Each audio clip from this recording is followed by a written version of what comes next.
এমনি বলবা। এবার চলো।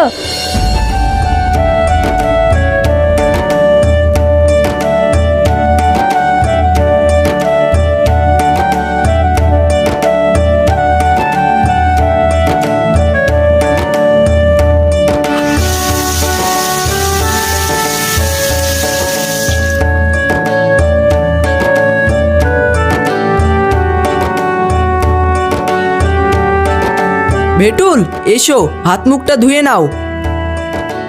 ও ঠিক আছে, আপনি টাকাটা দেন, আমি যাই। টাকা পয়সা সব দেব, তুমি আগে হাত মুখটা ধুয়ে এসো। আচ্ছা।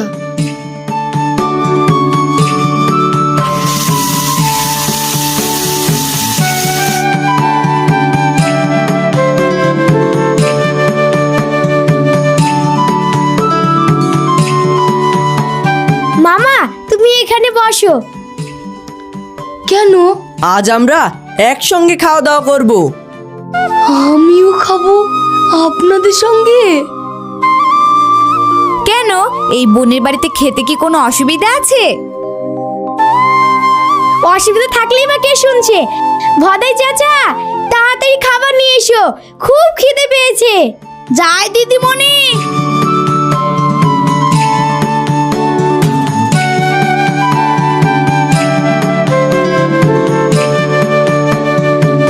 আমরা নিয়ে নিচ্ছি, তুমি যাও।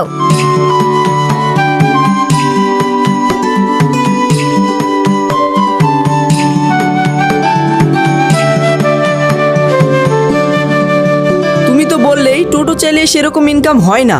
আমি একটা কাজ দেব, করবে? কি কাজ?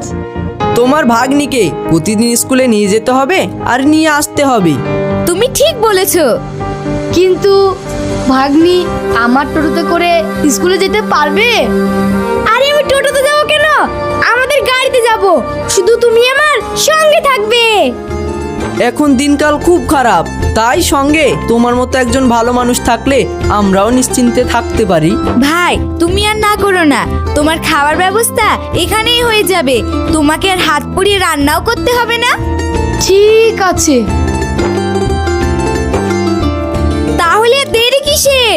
তুমি কালকেই তোমার জামা কাপড় যা আছে সব নিয়ে চলে এসো। জামা কাপড় কিচ্ছু আনতে হবে না, তুমি শুধু তোমার ঘরে তালা লাগিয়ে চলে আসবে। জামা কাপড় যা লাগবে সব আমি দিয়ে দেব। ঠিক আছে, তাহলে আমি টোটোটা মালিককে জমা করে দিয়ে চলে আসবো। হ্যাঁ মামা, তোমাকে আর টোটো চাপতে হবে না, কাল থেকে তুমি 4 চাকা চাপবে। খেয়ে নাও ভাই।